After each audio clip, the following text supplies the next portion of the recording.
우리 다 같이 하나님 앞에 기도하시면서 우리 예배 자리로 나가겠습니다. 하나님 아버지, 은혜를 감사합니다. 오늘 이 하루도 하나님의 은혜 가운데에 생명호흡 허락해 주셔서 오늘 하루를 살아갈 수 있도록 하신 것을 감사합니다.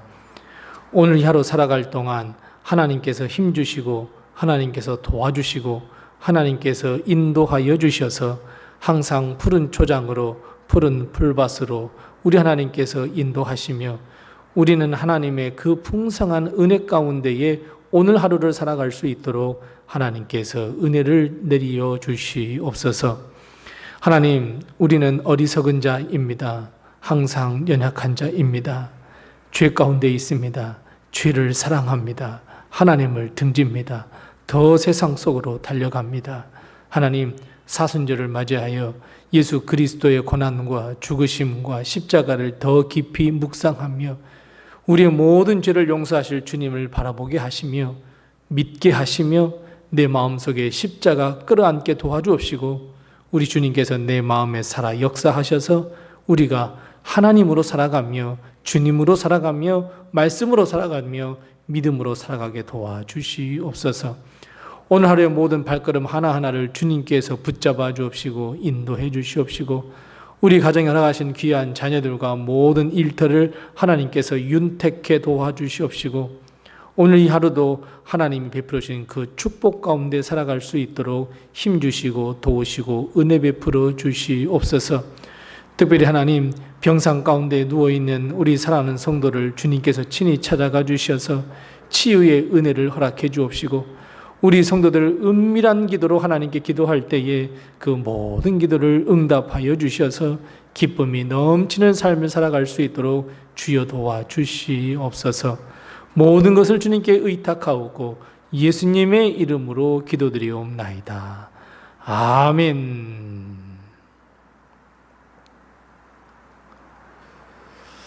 찬송가 93장 우리 함께 같이 찬송하겠습니다. 찬송가 93장입니다. 93장 우리 함께 같이 찬송합니다. 예수는 나의 힘이요 내 생명 되시니 구주 예수 떠나 살면 죄 중에 빠지리 눈물이 앞을 가리고 내 맘에 근심 쌓일 때 위로하고 힘주시리 주 예수. 예수는 나의 힘이요 내 친구 되시니 그 은혜를 간구하면 풍성히 받으리. 햇빛과 비를 주시니 추수할 곡식 많도다. 귀한 열매 주시느니 주 예수. 예수는 나의 힘이요 내 기쁨 되시니 그 명령을 준행하여 늘 충성하겠네. 주야로 보호하시며 바른 길 가게 하시니 의지하고 따라가리 주 예수. 예수는 나의 힘이요 내 소망 되시니 이 세상을 떠나갈 때 곧 영생 얻으리. 한없는 복을 주시고 영원한 기쁨 주시니 나의 생명 나의 기쁨 주 예수.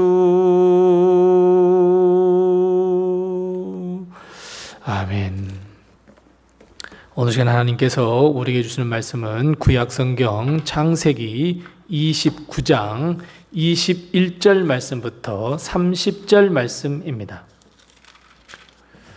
구약성경 42면에 있는 창세기 29장 21절 말씀부터 30절 말씀까지 우리 같이 한 목소리로 이 말씀을 봉독합니다. 창세기 29장 21절 말씀부터 30절입니다. 함께 같이 봉독합니다. 야곱이 라반에게 이르되 내 기한이 찼으니 내 아내를 내게 주소서. 내가 그에게 들어가겠나이다. 라반이 그곳 사람을 다 모아 잔치하고 저녁에 그 딸 레아를 야곱에게로 데려가매 야곱이 그에게로 들어가니라. 라반이 또 그의 여종 실바를 그의 딸 레아에게 시녀로 주었더라. 야곱이 아침에 보니 레아라 라반에게 이르되 외삼촌이 어찌하여 내게 이같이 행하셨나이까? 내가 라헬을 위하여 외삼촌을 섬기지 아니하였나이까? 외삼촌이 나를 속이심은 어찌 됨이니까? 라반이 이르되 언니보다 아우를 먼저 주는 것은 우리 지방에서 하지 아니하는 바이라. 이를 위하여 7일을 채우라. 우리가 그도 내게 주리니 내가 또 나를 7년 동안 섬길지니라. 야곱이 그대로 하여 그 7일을 채우매 라반이 딸 라헬도 그에게 아내로 주고 라반이 또 그의 여종 비라를 그의 딸 라헬에게 주어 시녀가 되게 하매 야곱이 또한 라헬에게로 들어갔고 그가 레아보다 라헬을 더 사랑하여 다시 7년 동안 라반을 섬겼더라. 아멘. 오늘도 하나님의 큰 축복과 놀라운 은혜가 우리 교회와 성도님들의 가정에 늘 충만하시기 바랍니다. 야곱은 아버지의 집을 떠났습니다. 그 목적은 아내를 맞이하기 위함이었습니다. 형 에서처럼 이방 여인을 아내로 취하지 말라라는 아버지 이삭의 말씀에 따른 것이었습니다. 야곱은 아버지의 말씀에 순종하여 외삼촌 라반의 집으로 갔습니다. 그리고 거기에서 라헬을 보고 그녀를 아내로 맞이하기로 결단했습니다. 사랑의 힘으로 7년 동안 품삯 하나 받지 않고 야곱은 열심히 일했습니다. 야곱은 7년을 며칠같이 여겼습니다. 모두가 다 라헬을 사랑했기 때문이고 라헬을 얻기 위함이었습니다. 그리고 세월은 흘러 약속한 날이 다가왔습니다. 야곱은 외삼촌 라반에게 기한이 찼으니 라헬을 아내로 달라고 이야기합니다. 하지만 라반은 라헬이 아닌 언니 레아를 야곱에게 주었습니다. 야곱은 그것도 모르고 레아를 아내로 맞이하고 말았습니다. 야곱의 입장에서는 정말 모든 것이 이루어진 줄로만 알았습니다. 열심히 라헬을 위해서 일했습니다. 하나도 피곤하지 않았습니다. 그런데 아침에 일어나 보니 라헬이 아닌 레아였습니다. 우리의 인생이 늘 그렇듯이 기대의 순간에는 뜻밖의 시험이 찾아오곤 합니다. 무엇인가 다 이루었고 성취한 것처럼 느낄 때 우리의 문 밖에는 뜻하지 않는 손님, 바로 유혹이 슬며시 우리의 삶에 들어옵니다. 야곱은 얼마나 당황했겠습니까? 얼마나 황당했겠습니까? 야곱은 아침 일찍 라반에게 따졌습니다. 어찌하여 이렇게 나에게 행했느냐고. 자, 여기서 우리는 한 가지 기억해야 할 것이 있습니다. 아니, 생각나는 것이 있습니다. 야곱은 원래 형을 속인 자였습니다. 아버지 이삭도 속인 자였습니다. 장자의 축복을 가로챈 자였습니다. 하나님은 이 사건을 통해서 야곱의 원망 속에 다시 한번 야곱의 삶을 되돌아보게 하셨습니다. 원래 야곱이라는 이름이 바로 속이는 자라는 의미입니다. 외삼촌 라반에게 따지듯 물었으나 야곱은 지금까지 자신의 삶, 지금까지 속여왔던 자신의 삶 다시 한번 돌아보게 되었습니다.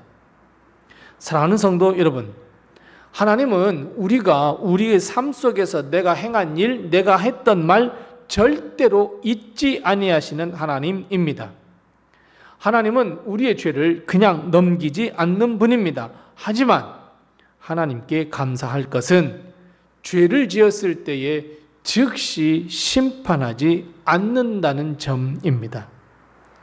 하나님은 우리가 지은 죄보다 더 큰 것으로 갚지 않는다는 점입니다.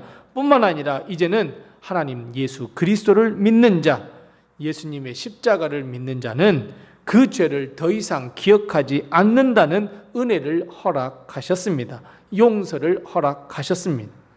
그래서 여러분, 우리의 삶은 당연히 모든 것이 하나님의 은혜이기에 감사하는 삶을 살아야 하며, 더 나아가 우리의 삶을 항상 살펴 죄의 길에 서지 아니하며 늘 회개하며 하나님께 영광 돌리는 삶으로 거듭나야 합니다. 하나님은 우리가 죄인임을 항상 삶 속에서 깨닫게 해 주십니다. 우리는 내 자신이 죄인임을 깨닫고 주의 십자가 앞으로 나가야만 합니다. 주의 보혈로서 우리의 죄를 씻고 매일매일 새롭게 시작하는 하루하루가 되어야 합니다. 야곱의 항의를 들은 라반은 이렇게 이야기합니다. 우리 지방에서는 동생이 언니보다 일찍 시집가서는 안 된다라는 관습을 이야기합니다. 그리고 라헬을 위하여 7일을 채우면 라헬도 줄 것이고, 그리고 라헬 몫을 위하여 7년을 더 일해 주라, 이렇게 이야기합니다. 결국 거래를 하고 있습니다. 맞습니다. 여러분, 세상은요 절대로 우리에게 공짜로 주는 것이 없습니다. 모두가 다 거래입니다. 세상은 우리와 거래하려 듭니다. 세상은 하나를 주면 하나를 빼앗아가는 것이 세상의 이치입니다. 라반은 야곱에게 자기 지방의 관습을 이야기했지만 실제로는 자기 실리를 생각했습니다. 자기의 이익을 채우기 위해서 변명했습니다. 그래서 여러분, 우리는 세상에 속하지 말입니다. 아니, 세상에 더 이상 속지 마시기 바랍니다. 세상은 우리로 하여금 하나님의 품을 떠나게 하기 위하여 온갖 유혹의 손길을 뻗쳐들고 있습니다. 세상은 약속을 쉽게 깨트립니다. 세상은 계산이 앞선 곳이고 세상은 은큼한 곳입니다. 세상은 진실이나 진리 그냥 버리고 자신의 유익만을 앞세웁니다. 사랑보다는 조건을 내세우는 것이 세상입니다. 그런데 문제는 우리가 이런 세상의 셈법에 빠져 있고, 더 나아가 내가 라반처럼 세상의 법칙을 따르고 사람들에게 강요하고 있다는 점입니다. 하나님의 말씀대로 사는 사람을 어리석다 이야기합니다. 세상의 이치를 가지고 내가 지혜롭게 살아, 나처럼 지혜롭게 살아야지, 정말 어리석다고, 착하게 사는 것이 전부가 아니라고 늘 가르치려 듭니다. 그래서 내 스스로가 이웃을 대할 때에, 사랑하는 사람을 대할 때 세상의 셈법으로 대한다는 것, 여러분, 이것이 바로 큰 문제입니다. 우리 주님은 우리에게 세상을 따르지 말라 말씀합니다. 오히려 이웃을 사랑하며 용서하기 위해서 기도해 주어라 라고 명령하고 있습니다. 세상이 우리를 대하듯 우리도 세상과 이웃을 대한다면 여러분, 세상과 다를 바가 뭐가 있겠습니까? 우리가 어찌 하나님의 백성이고 어찌 하나님의, 그리고 예수 그리스도의 제자라고 말할 수 있겠습니까? 우리는 세상의 법칙이 아니라 사랑의 법, 십자가의 법을 가지고 이웃에게 나가야 합니다. 예수 십자가의 사랑을 가지고 이웃을 대하며 그들에게도 십자가를 전해 주어야 합니다. 야곱은 삼촌 라반의 속임수에 마음이 상했지만 라헬을 위하여 다시 7일을, 아니 7년을 일하기로 했습니다.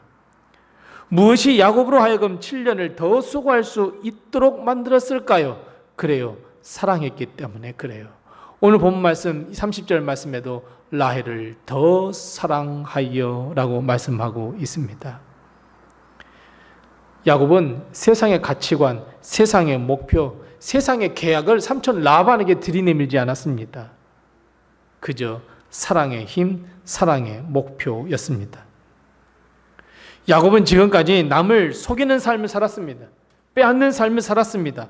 도망치는 삶을 살았습니다. 하지만 이 일을 계기로 사랑의 힘을 깨달을 수 있었습니다.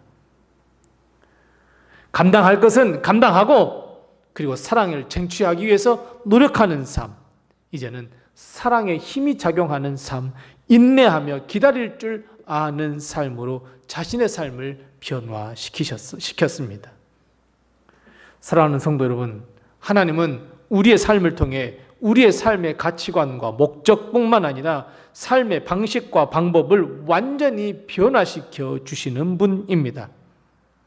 아무런 생각도 없이 그저 세상을 따르며 세상의 가치관과 목표를 따르는 삶을 하나님은 생활 속에서 깨닫게 하시고 우리의 과거의 삶을 마주쳐 보게 하시고 그렇게 하셔서 결국 하나님의 뜻에 합당한 삶으로 변화시켜 주십니다. 거대한 하나님의 음성, 크고 강력한 하나님의 음성이 아닐지라도 어떤 믿음의 특별한 경험이 아닐지라도 우리의 생활 속의 작은 에피소드를 통해서 우리 하나님은 우리에게 깨달음을 주시고 삶의 지혜를 축적시켜 주시고 우리의 삶을 변화시켜 주십니다. 야곱은 철저하게 하나님의 훈련을 받습니다. 그래서 오늘 본 말씀은 야곱이 결혼했다라고 하는 이야기라기보다는 하나님께서 야곱을 변화시켜 주고 있다는 것을 우리는 더 깨달아야 합니다. 우리는 지금 성령 충만함을 받을 때입니다. 내 마음대로 살았던 삶을 이제는 하나님을 믿는 믿음의 삶으로 변화시켜야 합니다. 여러분, 우리 지금 세상의 중심에 있어서 세상의 가치관과 세상의 방법을 외치는 자 아닙니까? 세상의 모든 것을 전하는 사도가 아닙니까? 아닙니다. 이제는 우리는 세상에서 벗어나셔야 합니다. 세상을 추구했던 삶에서 이제는 벗어나 이제 하나님의 귀하신 사명의 길로 우리는 걸어가야 합니다. 속이는 삶, 빼앗는 삶, 회피하며 도망다니는 삶, 바로 그런 삶에서 이제는 인내의 삶이 되셔야 합니다. 하나님의 영광을 위하여 사명을 잘 감당하는 삶으로 거듭나야 합니다. 그래서 여러분, 우리 주 성령님은 우리에게 임재하셔서 우리의 삶 송두리째 변화시켜 주시는 능력이 있음을 깨달으시고 여러분 성령 충만한 삶을 사시기 바랍니다. 하나님께서 내게 임하셔서 하나님의 영이 내게 임하셔서 나의 모든 삶이 변화되게 해달라고 기도하시며 실제로 우리도 이제는 변화된 삶을 살아가는 우리 모든 성도들 다 되시기 바랍니다. 기도하겠습니다. 우리 함께 기도할 때 두 가지로 먼저 기도합니다. 첫 번째 기도할 것은 하나님, 세상의 셈법이 아니라 하나님의 사랑의 법으로 이웃을 대하게 도와주시옵소서. 우리 함께 같이 기도하십시다. 두 번째 기도할 것은 나의 삶이 세상을 향하는 삶이 아니라 하나님 나라로 향하는 삶이 되도록 변화시켜 주시옵소서. 우리 함께 같이 두 가지의 기도점을 기도하시고 또 내게 허락하신 기도점을 가지고 하나님 앞에 기도하겠습니다.